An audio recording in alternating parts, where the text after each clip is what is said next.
que tiene muchas similitudes con influenza, con la clase que tuvimos de influenza. Sin embargo, ya la mayoría de ustedes son expertos en este tema, ¿sí? Porque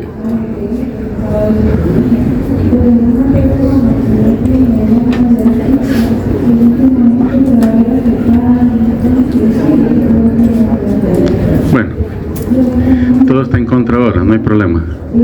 Entonces el tema es COVID-19. Ustedes realmente ya conocen mucho de la enfermedad, muchos ya sufrieron de la infección, fueron conscientes o inconscientes de haberla tenido, pero imagino que algunos sí dentro de su núcleo familiar tuvieron otra visión de la enfermedad porque de alguna forma pudo haber generado estragos en algún familiar. Y más de alguno probablemente puede haber perdido a alguien, ¿sí? Entonces es una enfermedad que continúa generando una gran cantidad de casos todos los años, y justo ahorita estamos en un pequeño repunte de casos, algunos de los cuales puede terminar complicando. Igual que la influenza, no es una enfermedad que se limite a vías aéreas superiores, aunque en la mayoría de los casos es autorresolutiva, pero en algunos casos, en este momento, gracias a Dios, muy pocos casos se puede complicar, pero ustedes deben de estar atentos que la enfermedad puede ir desde, hola, para que no se escucha, no sé, sí se escucha, allá, ¿quiénes no escuchan? Quiero ver si se han bañado, Quiero dar volumen.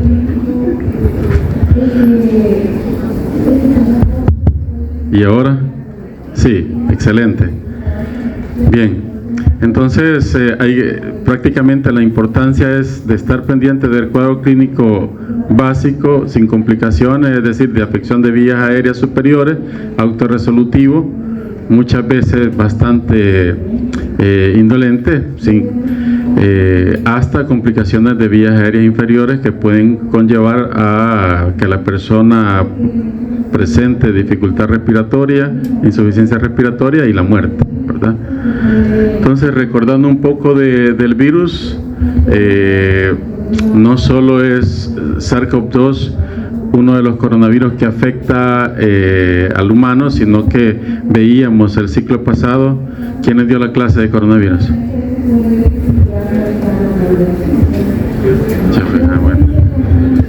Pues son expertos.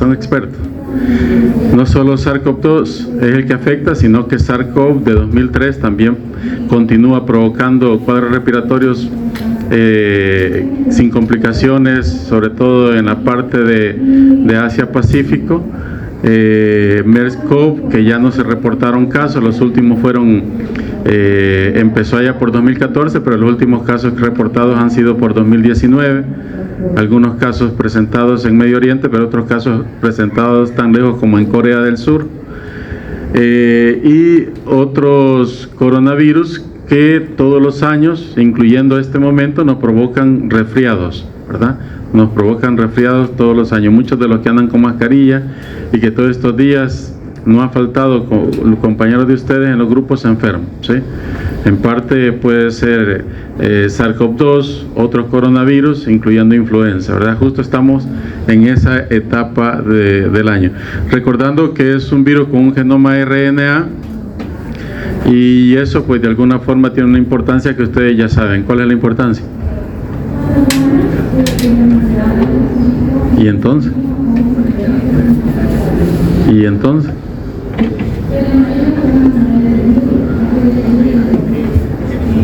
No es una especie de drift, pero ¿qué más? ¿Por qué es importante? Tú, adelante. Ajá, sí, correcto, ya lo dijo su compañero acá adelante. ¿De acuerdo? Sí, está bien. Pero ¿qué impacto tiene eso?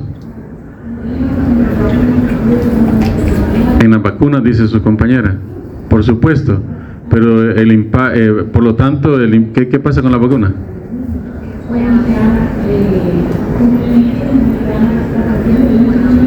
Dice su compañera que pueden haber distintos tipos de mutaciones y por lo tanto las vacunas tienen que ir cambiando. Pero además, ¿qué es lo que sucede en el ser humano? Los que nos infectamos de SARS-CoV-2 el año pasado y los que se están infectando de SARS-CoV-2 ahorita, ¿qué les va a pasar los siguientes años? ¿Se pueden seguir infectando? Claro que sí, ¿verdad? Porque es un virus RNA, la polimerasa dependiente de ARN no tiene función de corrección de las mutaciones y por lo tanto hoy nos infectamos, probablemente esa inmunidad nos dura de 6 a 12 meses, hay estudios que han dicho que hasta 18 meses, pero eventualmente nos vamos a volver a infectar, ¿sí? Y también por eso necesitamos que las vacunas se vayan actualizando año con año. Algunos países, sobre todo países desarrollados, continúan vacunando a su población, ¿sí? Y continúan actualizando la vacuna y la van poniendo año con año para evitar los cuadros graves, ¿sí? Países como el nuestro, pues por los motivos que sean económicos o de otro tipo, no continuamos vacunando, ¿sí? Pero el virus continúa y la necesidad de vacuna continúa, ¿sí? Entonces, para eso era importante insistir tanto durante la Transmisibles 1 de aprenderse cuál es el genoma de un virus, cómo replica, cómo muta, etcétera, ¿verdad? Y sí, es una especie de drift antigénico, ¿sí? Es unas mutaciones puntuales. A veces pueden ser varias mutaciones las que puede tener, a veces solo una. Bien. Recordemos que el virus tiene esta estructura básica, tiene 3 glicoproteínas, la proteína S o proteína espícula, que es importante que la recuerden porque es a la que va a ir dirigida la vacuna, a la que va dirigida la mayoría de anticuerpos neutralizantes que nosotros generamos, y por lo tanto las mutaciones que afectan a la proteína espícula son las que provocan el cambio de antigenicidad y que nuestro sistema inmunológico ya no lo reconoce. Y también las vacunas van perdiendo efectividad con el paso del tiempo debido a las mutaciones que se acumulan en la proteína espícula. La verdad que no me siento, necesitamos algo para ir señalando, pero no me puedo estar acercando porque entonces ya no. Por eso necesitaba la compu, pero ya ve que nos quitaron el Auditorium 1. Y allá funcionaba todo, aquí no funciona cosa. Entonces es importante tomar en cuenta eso. Esa proteína espícula se va a unir a un receptor, ¿sí? A un receptor para infectar su célula huésped. ¿Cuál es ese receptor? ¿Cuál es el receptor? ¿Alguien? ¿Ah? AC2. ¿Y qué significa AC2? ¿Ah? Lo leíste ella. Voy a decirte el 3. Receptor AC2, dice su compañera, el receptor de la enzima convertidora de... Y ustedes llevaron bioquímica presencial. En línea la llevaron. Sí. ¿Creen que no es importante el receptor? Para los manejos de los pacientes, saber de receptor AC2, de bradicinina, de citoquinas, híjole, reestudio en bioquímica. Entonces, la proteína espícula se va a unir a ese receptor AC2 y resulta que el receptor AC2, ¿dónde se encuentra? ¿Dónde se encuentra el receptor AC2? Piensen, chicos. En el esfuerzo. ¿Dónde? Sin miedo, no tenga miedo. En los pulmones. En los pulmones, dice su compañero. Sí, en las vías aéreas superiores, en el tracto gastrointestinal, en endotelios y en la mayoría de tejidos y órganos de nuestro organismo vamos a encontrar el receptor AC2. Por lo tanto, eventualmente el virus, dependiendo de esa antigenicidad de la proteína espícula, así va a poder limitarse a provocar una infección de vías aéreas superiores tipo resfriado hasta provocar neumonía o un trastorno de afectación multiorgánica, incluyendo el sistema neurológico, ¿verdad? Entonces este receptor AC2 va a estar en todas partes. Lógicamente este receptor AC2 tiene algunos cambios dependiendo del tejido en el que se encuentre, ¿sí? Y esos cambios hacen que van en paralelo con los cambios que pueda tener la proteína espícula. Eso va a provocar que un SARS-CoV-2, en lugar de tener predilección por la vía aérea superior, en algún momento tenga predilección por el AC2 que está en vías aéreas inferiores, ¿ya? O el receptor AC2 que está en otros órganos, ¿de acuerdo? En este caso tenemos un SARS-CoV-2 cuyo receptor de proteína espícula se ha unido a AC2 de un alvéolo, ¿sí? Este es tejido pulmonar, ¿de acuerdo? Pero también no solo SARS-CoV-2 provoca cuadros de resfriado, también tenemos, recordando, al coronavirus 229E, al OC43, a los que ya les mencioné, y habría que agregar a NL63 y HK1, ¿sí? Que van a estar provocando resfriados o procesos de resfriado común todo el tiempo. Estos coronavirus aparecieron a mediados del siglo pasado, ¿sí? Pero no se descubrieron en ese momento, se descubrieron posteriormente en muestras que se habían guardado, y así fueron descritos que esos coronavirus irrumpieron en la humanidad hace ya casi un siglo, ¿sí? Ya casi un siglo. En aquel momento bien pudieron haber provocado una pandemia que probablemente se confundió con otro patógeno, probablemente influenza, pero irrumpieron el siglo pasado, provocaron cuadros graves, pero luego se quedaron como se ha quedado COVID-19, provocando cuadros leves todos los años, ¿sí? En el caso del 229 y OC43 son los que más se relacionan con procesos de resfriado común, sobre todo la presentación clínica y el comportamiento epidemiológico es parecido a los rinovirus, que ya lo vieron ustedes en clase. Y todos esos coronavirus, pues prácticamente, salvo que haya alguna enfermedad de base que pueda ser pulmonar, hipertensión, diabetes, normalmente no nos van a provocar complicaciones, ¿sí? No nos van a provocar complicaciones. Entonces nos limitamos a SARS-CoV-2, que no necesariamente tiene que haber una enfermedad de base para que nuestro paciente se vaya a complicar, ¿sí? Ya un pequeño porcentaje con o sin enfermedad de base puede tener alguna tendencia, incluso una base genética, para ser susceptible a sufrir de una infección grave. Podemos ver aquí a los tres principales. Si ustedes se fijan acá, no sé si lo alcanzan a leer, pero los tres principales, o los que han provocado cuadros más graves, SARS-CoV, MERS-CoV y SARS-CoV-2, de alguna forma terminan provocando al final una insuficiencia respiratoria, un diestrés respiratorio y finalmente un compromiso multiorgánico que va a comprometer la vida del paciente, ¿sí? Sin embargo, hay algunas diferencias entre ellos. Por ejemplo, MERS-CoV, ¿qué receptor ocupa?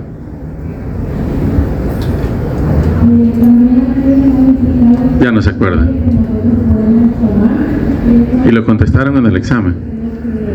Bien. ¿Y SARS, qué receptor ocupa? ¿Cuál? Duro. AC2. ¿Y SARS-CoV-2? AC2. ¿Y los demás qué piensan? Saben que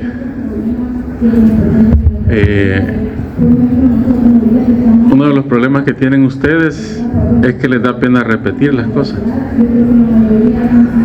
y lamentablemente hay cosas que, dado que ustedes no se interesan, o sea, no les emociona, a algunos, pues a otros veo que sí, entonces toca repetir las cosas para que se las aprendan, ¿sí?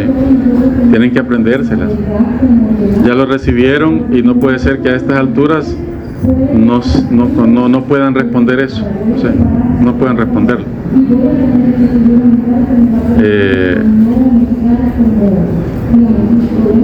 Y esta información que les estoy dando tampoco no es una información confidencial, es una información que ahí está en los teléfonos, ¿verdad que está en los teléfonos? ¿Qué estás leyendo? ¿Ah? Del ciclo pasado, excelente. Excelente, solo que si lo hubiera leído ayer sería mucho que mejor, ¿verdad? Mucho que mejor, pero estudien, chicos, hombre, estudien. O sea, no crean que esto no es importante, da no sé qué, que no sepan esto ya estando en el área clínica, ¿sí? Y que el paciente le pregunte, mire, la vacuna, ¿qué es lo que va a hacer? Y ustedes,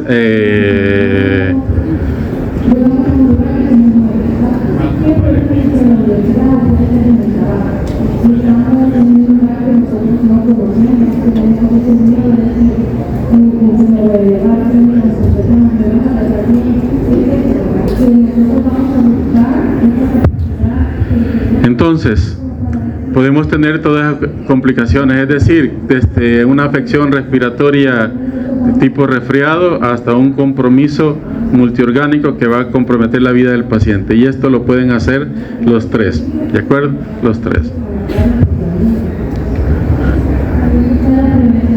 Vean que incluso los tres comparten grandes similitudes, son coronavirus, pero siempre hay diferencias, pero estos tres comparten grandes similitudes. Quizás la diferencia más importante entre SARS, SARS-CoV-2 y MERS-CoV es que MERS-CoV en su proteína espícula ha tenido una gran cantidad de cambios que cambió de tropismo por un receptor diferente, ¿sí? Si no se acuerdan del receptor, ¿ya lo encontraste? No lo encontraste, está en casi en la penúltima diapositiva, está de la clase anterior. ¿Ya? ¿Ah? ¿Y qué significa eso? No está ahí. Pero sí. Ya lo encontraste en el celular. Correcto, dipeptidil peptidasa 4, ¿sí? DD, ¿cuáles son las abreviaturas? DPP4, dipeptidil peptidasa 4, y este es el receptor que tiene MERS-CoV, ¿verdad? Que tiene MERS-CoV. Se lo voy a preguntar, ¿no? Tal vez así se lo aprendan, ahí se lo voy a preguntar en el examen. Anótenla, pues. Anótenla. Y porque no me creen, todo les cumplo, siempre les cumplo, ya, pero no crean que cumplo por regalarles cosas, cumplo porque son cosas que tienen que saberlo, y tal vez así los obligo a que se las aprendan. Bien, los cambios en la proteína espícula y en otras proteínas del virus está relacionado con la modificación del tropismo por la mayor avidez de un AC2 de vías aéreas inferiores o un AC2 de vías aéreas superiores o un AC2 gastrointestinal. Por eso veían ustedes que algunos pacientes que se infectaban con COVID-19, además de la afección respiratoria, presentaban diarrea, ¿sí? Y otros no, ¿sí? Y otros no. O sea, va a depender de esas modificaciones en la proteína espícula, y eso va a incidir directamente en el tipo de cuadro clínico que va a tener su paciente. Entonces, aunque hoy ya no se le da importancia, cuando se dice anda o viene una nueva variante, el primero que debería de estar interesado en revisar esa variante que viene es el médico, y ponerse a leer, esta variante tiene tal y tal mutación, y esta mutación ha demostrado que tiene más avidez por receptores de los alvéolos, de vías aéreas inferiores y gastrointestinal. ¿Qué esperaría entonces cuando le empiecen a aparecer los pacientes en la unidad de salud? ¿Qué esperaría ese médico? ¿Qué esperaría? Aquí este lado les estoy diciendo, viene una variante de COVID-19 con modificaciones en la proteína espícula que ha demostrado mayor tropismo por el AC2 a nivel pulmonar y gastrointestinal. ¿Qué cuadro clínico cree que va a presentar su paciente allá en la unidad de salud cuando le llegue? ¿Entienden por qué deben de leer ustedes esas cosas y por qué las tienen que saber? Le va a llegar el paciente con diarrea, pero como usted no leyó, no, este debe ser un rotavirus. Ya, tome suerito y con eso se va. Después le viene con la neumonía y con insuficiencia respiratoria, complicado al hospital, y van a preguntar quién fue el médico que lo atendió allá. ¿Sí? Entonces entiendan que lo que se les está dando es indispensable para su práctica clínica. El médico que no entiende de esto es un mal médico, y de esos hay lamentablemente varios, y algunos con títulos de la Universidad de El Salvador. ¿Sí? Algunos con títulos de la universidad, pero ustedes deben de hacer la diferencia. ¿Sí? Deben de hacer la diferencia. O sea, todo esto que les digo del receptor no tiene nada que ver con que, mire, yo no voy a ser virólogo, tiene que ver con su práctica clínica.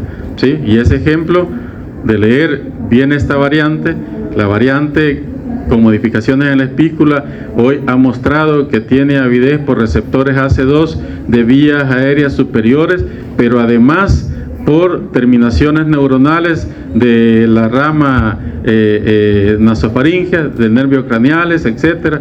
Provoca anosmia, pérdida del gusto y trastorno neurológico. ¿Cómo les van a llegar sus pacientes cuando lleguen a la unidad de salud? ¿Sí? Mire, doctor, fíjese que ya tengo 2 días de que no siento nada. ¿Sí? Sinusitis. Sinusitis. Mire que no le siento sabor a las cosas. Es que póngale más sabor a la vida, le van a decir. ¿Ya? Cuando pudiendo haber leído la variante que viene, cómo se está comportando, por cuál receptor AC2 tiene mayor avidez, usted se podía adelantar y decir pérdida de gusto, pérdida de olfato, ¿sí? Cefalea, ¿sí? Tendencia al sueño, y además algunos síntomas respiratorios adicionales. ¿Qué podría ser? COVID-19, ¿verdad? Entonces es importante estar pendiente de las variantes. O sea, esa información que mire que apareció una variante allá y viene, y ahorita ya viene por Estados Unidos, está bien, la prensa lo saca para que la población sepa, pero ustedes se deberían de interesar y ir a ver qué hace la variante, ¿sí? Y así cuando tengan sus pacientes, ustedes van a ser mejores médicos, ¿sí? Van a ser mejores médicos, y en vez de mandarlo por ese paciente que le llegó con diarrea, y en vez de pensar que es un rotavirus y lo mandan a la casa con suero, van a esperar que culmine con una neumonía, ¿verdad? Con una neumonía, y no lo van a mejor a referir a otro centro superior. Bien, ¿cómo se transmite? Yo creo que no voy a perder el tiempo. Yo creo que esa parte sí la tienen clara. Si no, no anduvieran mascarilla. Alguien andaba mascarilla por acá, ¿verdad? Bueno, Camila y compañía han andado mascarilla todos estos días. Han andado transmitiendo COVID. Pero bien, ya todos entienden la transmisión, y además cuáles son las medidas que se deben determinar para cortar esa transmisión, ¿sí?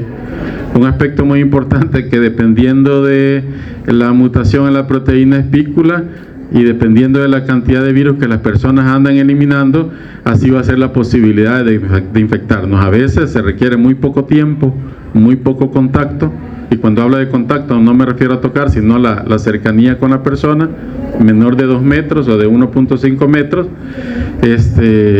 Va a depender de la persona y de la variante que esa persona ande eliminando, y de la cantidad de virus que elimina, ¿sí? Pero en general, ¿cómo se transmite? Porque yo lo doy por sentado que lo sabe. Por aerosoles, por gotículas, gotitas de flu, ¿sí? ¿Qué más? ¿De qué otra forma se transmite? Por fomites. O sea, es decir, que si yo me limpio y me quedo y en la mesa lo dejo ahí, y entonces, para colmo, no hay sol que le pegue en la mesa, sino que está cubierto, ya el virus puede perdurar durante varias horas ahí. Si yo llego, lo toco y después me llevo a la boca, fosas nasales o a los ojos, ya me puede infectar, ¿de acuerdo? Me puede infectar.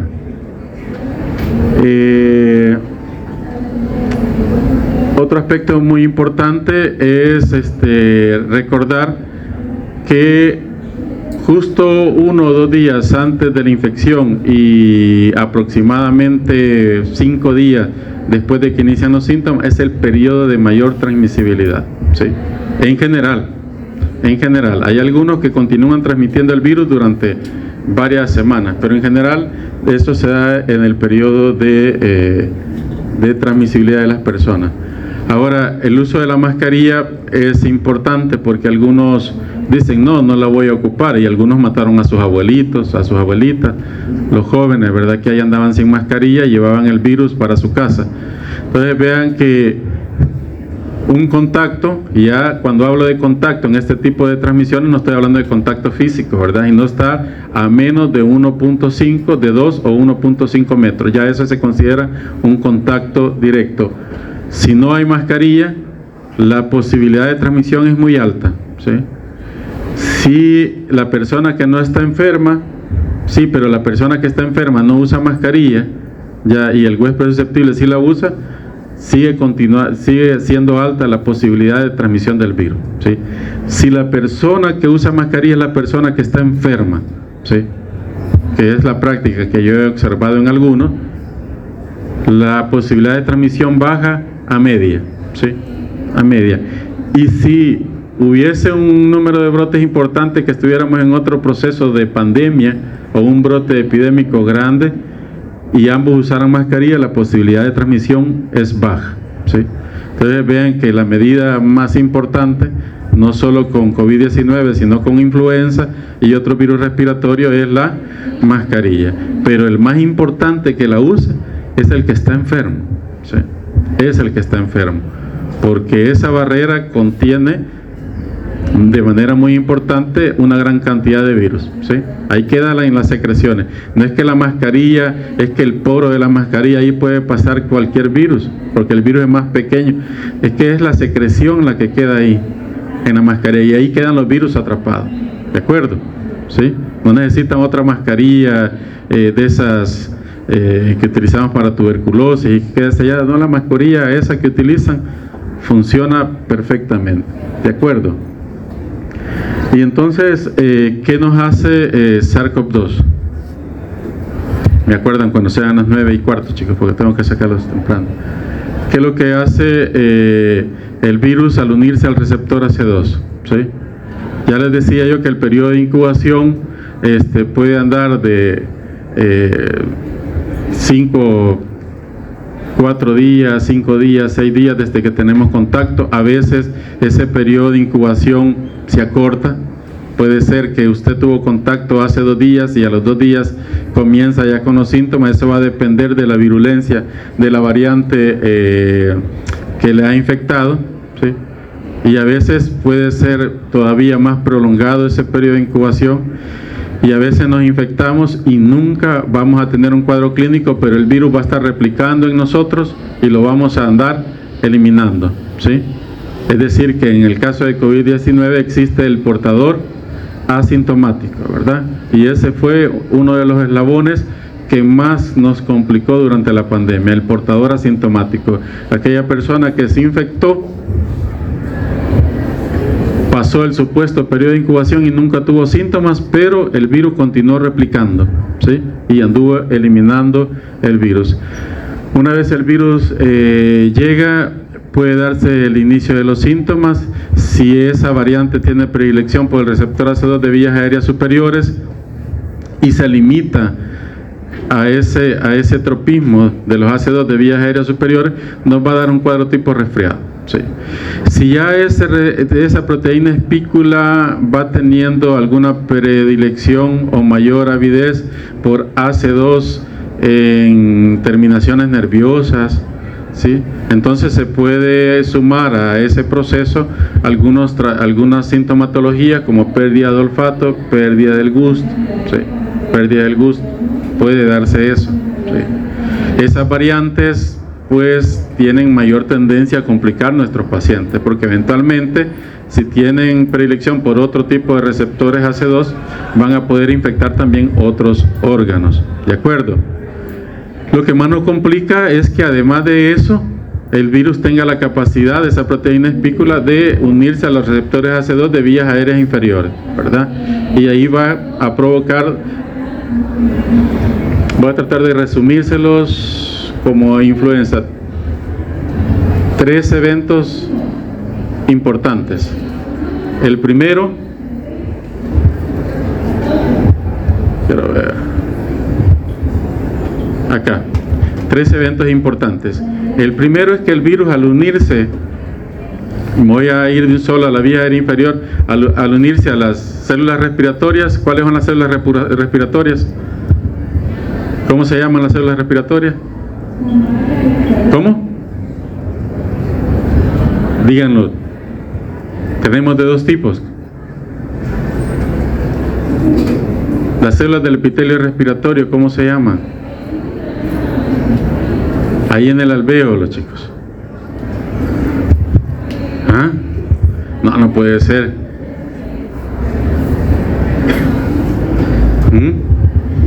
¿Y los neumocitos qué son? A estas alturas, chicos. ¿Qué son los neumocitos? Ajá, ¿y cuáles neumocitos tenemos?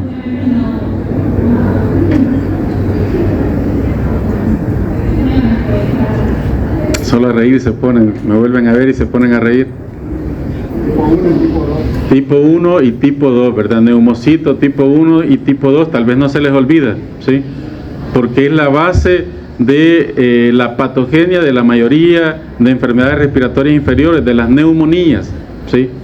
Tienen que saber de neumocitos tipo 1 y tipo 2. Y esos neumocitos tipo 1 y tipo 2 tienen receptores AC2. Así es que el virus va a ir a infectar a esas células, ¿sí? Va a infectar esas células, va a replicar en ellas y las va a destruir. Entonces el primer daño, la primer base de fisiopatogenia es la destrucción de neumocitos tipo 1 y tipo 2 por parte del virus, ¿sí? Por parte del virus. Lo mismo le hace al epitelio de vías aéreas superiores, lo infecta y lo destruye. Y eso es parte de la fisiopatogenia. Pero nos vamos a estar enfocando en la parte de vías aéreas inferiores. Entonces, infecta al neumocito tipo 1, tipo 2, replica en ellos y lo destruye, ¿sí? Si no lo destruye por la gran replicación y liberación de partículas virales, también se terminan marcando estos neumocitos tipo 1 y tipo 2 para apoptosis, ¿sí? Eventualmente se termina destruyendo este tejido, estos neumocitos. A esto se monta una respuesta inmunológica, ¿sí? Donde va a haber migración, tanto los macrófagos locales como los que han migrado al sitio de infección van a provocar una respuesta hiperinflamatoria, y en donde se van a dar los otros 2 eventos, ¿sí? La tormenta de citocinas, ¿sí? Que eso nos va a provocar una respuesta inflamatoria patológica como la que vimos en influenza, ¿sí? Pero además, con lo que conlleva esa respuesta inflamatoria, acumulación de líquido, aumento de la permeabilidad vascular, ¿sí? Acumulación de líquido en ese tejido donde ya está habiendo necrosis por destrucción de los neumocitos tipo 1 y tipo 2, va a haber acumulación de líquido, aumento de permeabilidad vascular, va a haber migración de otras células proinflamatorias, pero además de esa tormenta de citocinas que nos provoca esa respuesta inflamatoria, se va a dar una segunda tormenta, que es la tormenta de bradicinina, ¿verdad? De bradicinina. ¿Saben qué es la bradicinina, verdad? También se ve en bioquímica. ¿Sí o no? ¿Quiénes? Realmente es para todos, pero digamos, ¿quiénes quieren ser internistas? Levanten la mano. Digamos que quieran ser cardiólogo, tienen que ser internista. ¿Quieres ser endocrinólogo? Tiene que ser internista. ¿Quieres ser neurólogo? Tiene que ser internista. ¿Sí? ¿Quiénes quieren ser internistas? Levanten la mano. Solo 3. 4. O sea, ya nos fregamos, Lee William. Ya no va a haber quién nos atienda.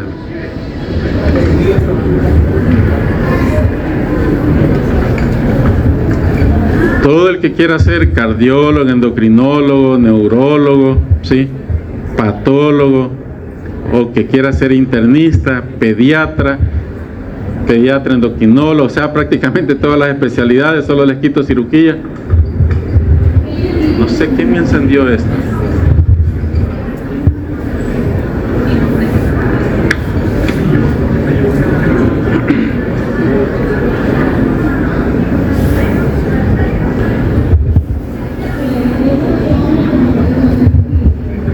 No, y que bien sentí ahí entrando los virus, digo, el polvo. Bien, entonces, ¿en qué estábamos? Bradicinina, ¿verdad? Miren, chicos, pongan atención. Si por mí fuera, ya les hubiera puesto aire acondicionado acá, chicos, pero no hay.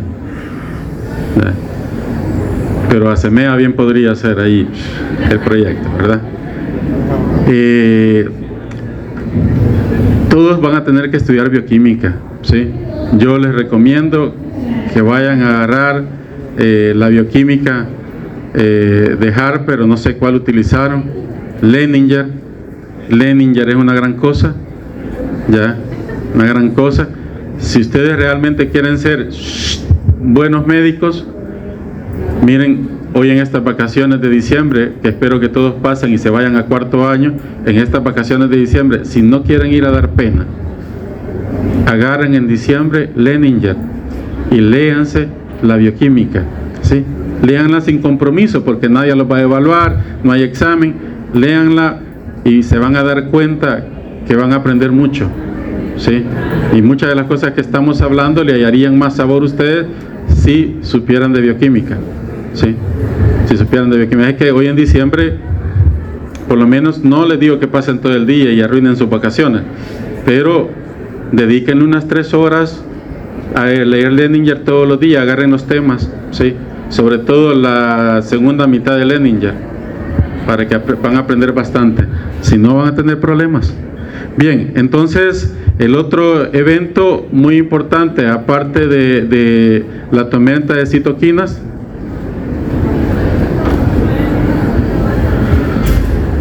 ¿o funciona una cosa o la otra? Ninguna de las dos. El otro evento más importante, aparte de la tormenta de citoquinas, es la tormenta de bradicinina. Y como, pues sí, no, quiero ver, aquí les traía algo.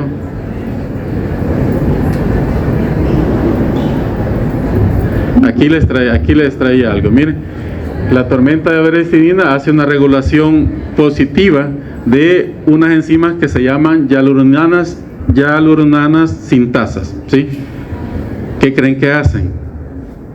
Por ese nombre, no, vea, hialuronanas sintasas, ¿qué cree que hacen? Hacen varias cosas, pero entre lo más importante, ¿qué promueven? Sintetizan o promueven la síntesis de ácido hialurónico, ¿verdad? Y a la vez la tormenta de bradicinina actúa de forma negativa inhibiendo las hialuronidasas. ¿Qué hace la hialuronidasa? Por su nombre, degrada ácido hialurónico, ¿verdad? Entonces van a estar, ¿cómo se llama? Va a haber una estimulación negativa de la hialuronidasa y una estimulación positiva de la hialuronana sintasa, ¿verdad? Eso va a provocar mayor producción de ácido hialurónico. Y se recuerdan que la tormenta de citocina ya nos tenía con un proceso inflamatorio, hiperinflamatorio patológico, con gran acumulación de líquido. A eso le sumamos la acumulación de ácido hialurónico, ¿sí? De ácido hialurónico. Y esto fue uno de los grandes problemas que se dieron en el manejo los primeros meses de la pandemia, y es que se trataba de poner oxigenoterapia, se entubaban los pacientes, se ventilaban, pero no se había dilucidado hasta que se hicieron las primeras autopsias y los estudios posteriores. Se demostró que el líquido inflamatorio que previamente estaba en los alvéolos, que dificultaba el intercambio gaseoso, pero algo lo permitía, ese líquido inflamatorio después se convertía en una gelatina, ¿sí? Y después se dieron cuenta que no solo era la tormenta de citocina, sino que la tormenta de bradicinina la que terminaba provocando que todos los pulmones en general, todos los alvéolos de todos los pulmones se convertían en un gel, ¿sí? Y ya no había intercambio gaseoso. Y en la mayoría de las veces, todos los pacientes que entraban a la UCI, la mayoría fallecieron, ¿sí? Y la mayoría fallecieron por esta situación, ¿ya? Esta situación. Además de eso, de esta insuficiencia respiratoria que provocaba la formación de ese hidrogel, que ya no permitía el intercambio gaseoso, el virus también eventualmente en estos pacientes complicados iba a afectar a otros órganos, porque ya les dije al principio, proteína espícula, receptor AC2, el receptor AC2 está hasta en el endotelio vascular, entonces el virus iba a afectar otros órganos, ¿verdad? Entonces cuando ya afectaba otros órganos, teníamos problemas cardiovasculares, endoteliales, pulmonares, neurológicos, insuficiencia renal, es decir, un trastorno multiorgánico, y a eso le tenemos que el paciente ya no podía tener intercambio gaseoso, el paciente terminaba falleciendo, ¿de acuerdo? ¿Esto sigue sucediendo? Por supuesto que sí. Una muy pequeña proporción de todas las personas que se infectan con COVID-19 siguen padeciendo de cuadros graves. Por eso los países, sobre todo los países desarrollados, siguen todos los años actualizando la vacuna y poniéndola a poblaciones de mayor riesgo, ¿sí? Los signos y síntomas ya lo saben ustedes, ¿verdad? Y ya los he ido explicando conforme he ido avanzando en lo que he ido hablando. Así que no me voy a detener en eso, porque ya todo eso lo mencioné, ¿verdad? Solo quizás aclarar algo.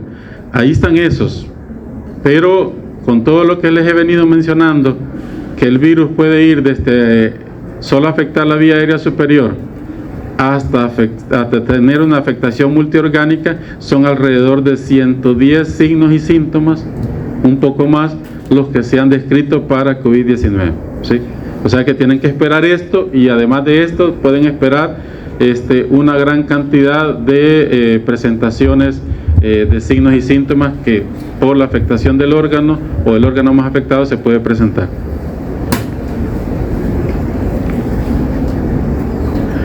En los hallazgos de laboratorio, quizás lo más importante es que la mayoría de pacientes van a presentar leucopenia, ¿sí?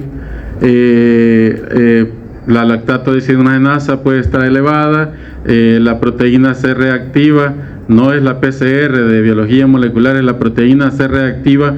Muchas veces en los pacientes no complicados y que todavía tenían afección de vías aéreas superiores, la proteína C reactiva estaba elevadísima y era un hallazgo que nos estaba indicando que ese paciente se podía complicar, ¿verdad? Porque estaba teniendo una respuesta inflamatoria bastante grande. Y como ya vimos, no solo es el virus, es la respuesta inflamatoria, ¿verdad? La función hepática igual va a estar afectada, y eso va a provocar que los datos desde el laboratorio no salgan alterados. También podemos tener como datos de laboratorio la detección del propio virus por biología molecular, pero además podemos encontrar que van a haber otros virus que van a estar coinfectando. Se dio coinfecciones, por ejemplo, de COVID-19 influenza o COVID-19 y otros virus respiratorios, ¿verdad? Y estos pacientes también podían complicarse. La mayoría de los pacientes que tenían estos trastornos pues podían terminar en unidad de cuidados intensivos, sobre todo aquellos que presentaban un diestrés respiratorio, ¿sí? Y con alteración de otros parámetros de laboratorio. Quizás uno de los parámetros más importantes y donde hubo bastante problemas, sobre todo con los médicos en el área de unidades de salud, puestos de salud en el interior del país, fue la utilización de la radiografía, ¿verdad? Que muchos hallazgos radiográficos se desmeritaron y muchos de estos pacientes también se complicaron, ¿verdad? Y es porque algunos colegas pues no podían leer radiografía, ¿verdad? Sí. Parece broma, pero hay algunos colegas se terminan graduando y no pueden leer. Uno no espera que un médico general pueda leer todas las radiografías de todos los parámetros del cuerpo, óseo, gastrointestinal, pero hay radiografías básicas que un médico general debe leer, ¿sí? Y es la radiografía de grandes huesos, por fracturas de pequeños huesos, siempre por fracturas, poder reconocer eso. Y otra radiografía que el médico debe de conocer muy bien, el médico general no es de especialista, es la radiografía de tórax, ¿ya? Conocer los parámetros pulmonares y cardíacos de una radiografía normal a una patológica, eso lo debe de saber un médico general, ¿sí? Porque eso es lo que le va a permitir decir, no, yo lo mando a la casa o yo lo mando al hospital de segundo nivel, ¿sí? Entonces aquí les traigo una propaganda de vidrios de ventanas, de vidrios esmerilados, ¿sí? Aquí pueden ver un vidrio esmerilado de puerta de baño, un vidrio esmerilado, aquí un vidrio normal y un vidrio esmerilado, ¿sí? De acuerdo, ustedes las puertas de baño han visto que no se ve hacia el otro lado, ¿sí? No se ve, o algunas ventanas vienen esmeriladas y no se ve hacia el otro lado. Ese es el vidrio esmerilado, ¿de acuerdo? Entonces, una de las características más importantes, y que les puse la foto en la primera diapositiva, pero como se puso en huelga ya no pude regresar a la primera, es el hallazgo de los campos pulmonares en vidrio esmerilado, ¿verdad? Entonces, cuando vemos nosotros hallazgos como este, ya, que aparenta ser un vidrio deslustrado o vidrio esmerilado, ¿sí? Normalmente esto va a terminar con una consolidación, es decir, aquello que les hablé yo del proceso inflamatorio. Este es el paciente, el primer paciente descrito de COVID-19, ¿sí? El primero, el de Wuhan, ¿sí? El primerito. Ya se habían muerto quizás varios, pero este fue el primero que documentaron, ¿verdad? Esta es la primera radiografía. Esta es la del 29 de diciembre de 2019, ¿sí? Entonces vean que aquí ya tenía, lo negro es lo que está ventilado, ¿sí? Y lo blanco, todo esto blanco que ven acá, toda esta mancha blanca delustrada en vidrio esmerilado se llama, es donde ya está ese proceso inflamatorio y donde ya se está formando no solo esa acumulación de líquido inflamatorio, sino ese hidrogel, ¿sí? Ese hidrogel por la bradicinina. Entonces, esta fue la del 29 de diciembre de 2019, la del 30 de diciembre de 2019, vea que ya aquí todavía tenía espacio donde había intercambio gaseoso, donde había, ¿sí?, respiración, ¿bien? Todavía tenía buenos espacios. Aquí prácticamente ya había disminuido a pequeños espacios, el paciente se estaba complicando, ya aquí el paciente desde acá ya tenía distrés respiratorio, aquí ya estaba intubado, pero la ventilación no funcionaba porque ya no tenía cómo hacer ese intercambio gaseoso, y acá pues ya empezamos a ver que se acumuló por completo ese líquido inflamatorio con el hidrogel y estaba empezando a hacer ya consolidaciones. En el caso de COVID-19 vamos a ver siempre este aspecto en vidrio esmerilado. También lo podemos ver en influenza. Cuando se da la neumonía viral primaria por influenza, podríamos ver más o menos este aspecto, el del lado derecho, ¿sí? Más o menos este aspecto, que es un paciente con influenza que no se nos va a complicar, ¿sí? O más bien ya está complicado, porque esa persona ya tiene dificultad respiratoria. Esta persona pues ya prácticamente a los días falleció. Fue el primer caso documentado. Entonces, aquí ya tenemos el 1 de enero de 2020, donde ya tuvieron que hacer público que algo estaba pasando, ¿sí?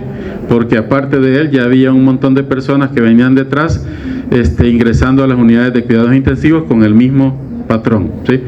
Acá una radiografía normal de alguien que tiene un intercambio gaseoso normal. Vea, está todo negro, significa que los alvéolos están bien ventilados, ¿verdad? Se expanden ya, y vuelven a su estado normal y se vuelven a expandir, ¿verdad?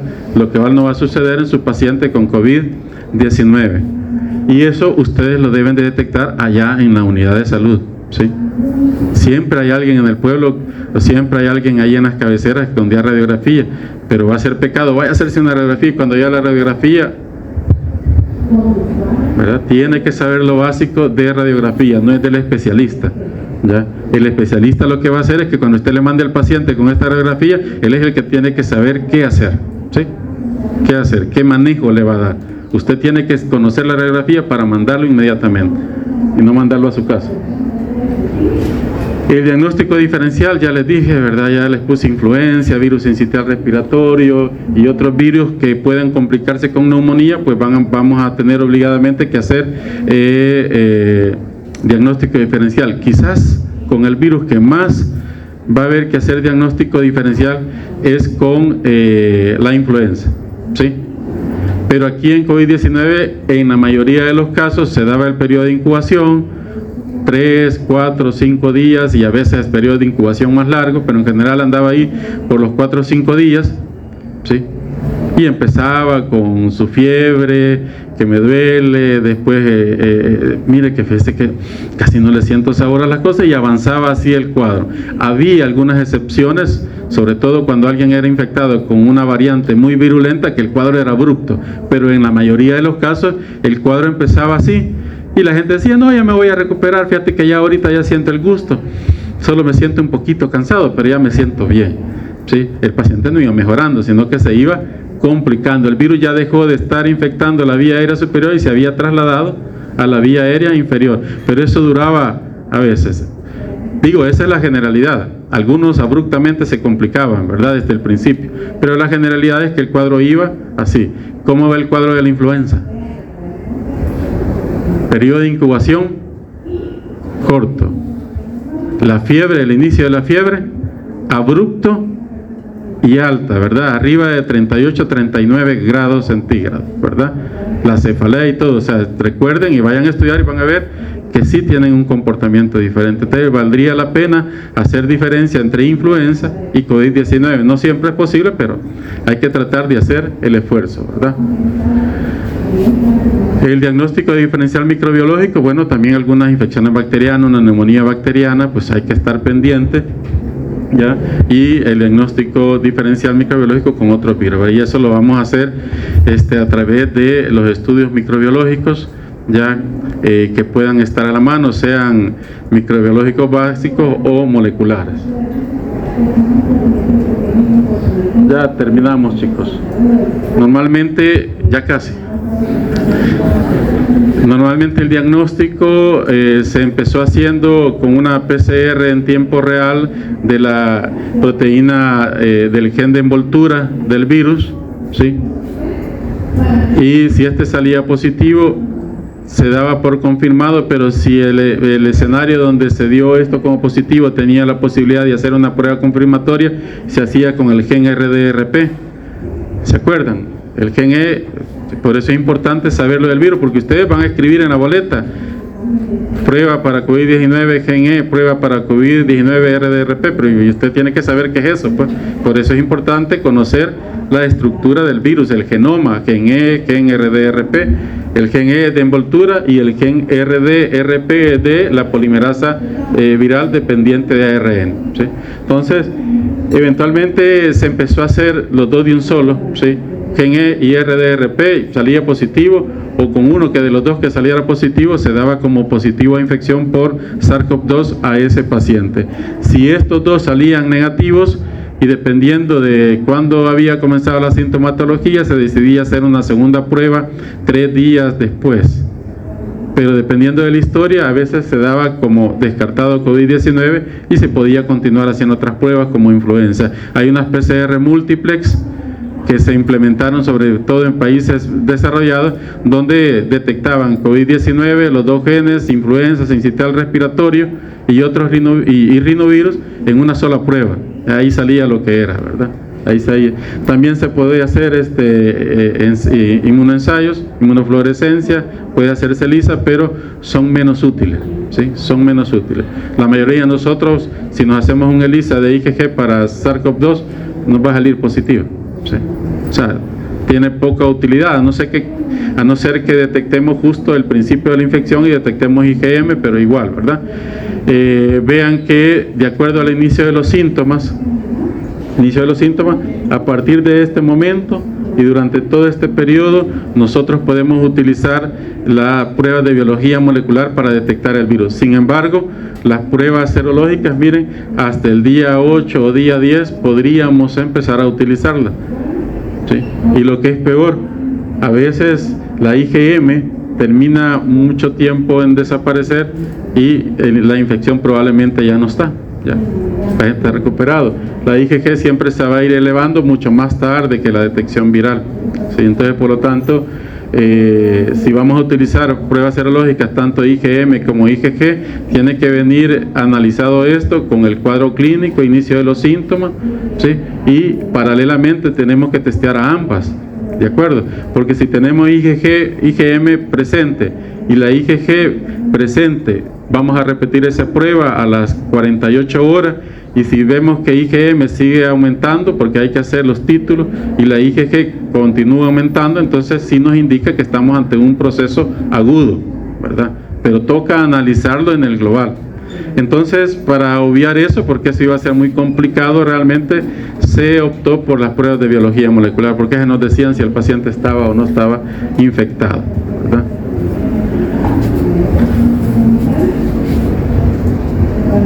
¿A quiénes se les debería de hacer la prueba? Hay 5 categorías. La primera es que usted tenga certeza que la sintomatología clínica de su paciente es compatible con COVID-19, ¿sí? Esa lista de síntomas de la diapositiva anterior, más todos los demás que puedan haber. Que haya una exposición, ¿sí?, conocida o sospechada de una persona con un paciente COVID-19, que haya un asintomático pero sin exposición conocida, o cuando tenemos un paciente infectado que ya está resolviendo, pero queremos saber si continúa eliminando partículas virales y que se puede continuar siendo infeccioso, ¿sí? Y además, como las pruebas de vigilancia de salud pública, ¿verdad?, para testear. Ya esas 5 categorías, básicamente en países como en esto, están eliminadas, ¿verdad? Simple y sencillamente, si usted sospecha de un paciente con COVID-19, le manda a hacer la prueba.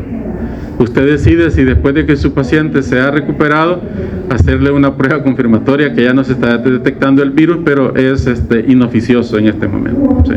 Inoficioso. Entonces, básicamente con una prueba sería suficiente. Eso ya lo vimos, que es controvertido, las pruebas serológicas. Tendríamos que ir analizando IgM e IgG respecto al cuadro clínico y repetirlo varias veces.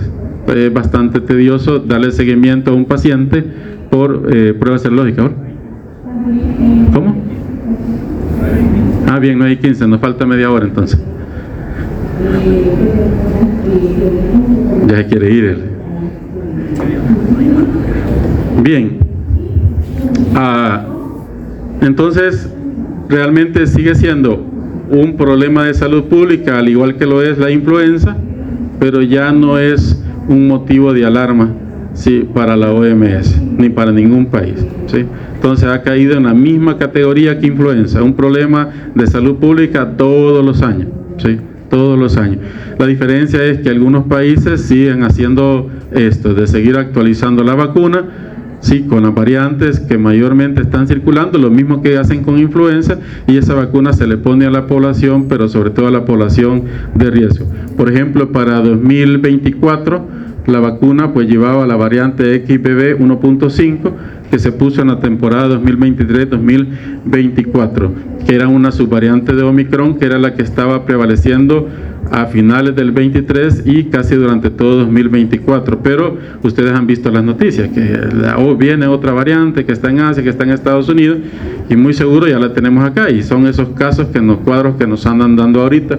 Entonces, para ahorita la vacuna, la variante que lleva la vacuna es la XFG, ya apodada Stratus, y que se utiliza una cepa de linaje JN1. Esa es la vacuna que se está poniendo para la temporada 2025 y que se va a seguir poniendo durante 2026. ¿Dónde se pone? Ya les dije yo que solo en países, sobre todo en países desarrollados, por ejemplo, Estados Unidos. ¿A quiénes se les está poniendo? Bueno, todas las personas de 6 años de edad o más. Ya recomiendan que deben de recibir, aunque sea una dosis de la vacuna. Las personas mayores de 65 años, igual que la recomendación de influenza, deben de recibir al menos una o recomiendan hasta una segunda dosis. Las personas con inmunosupresión de moderada a grave deberían de recibir una dosis de la vacuna actualizada, y los niños de 6 meses a 5 años de edad podrían, debido a la inmadurez del sistema inmunológico, a veces podrían necesitar no solo una dosis, sino más. Entonces, son las recomendaciones para la vacuna 2025-2026. Y hasta aquí la clase, chicos. Bien.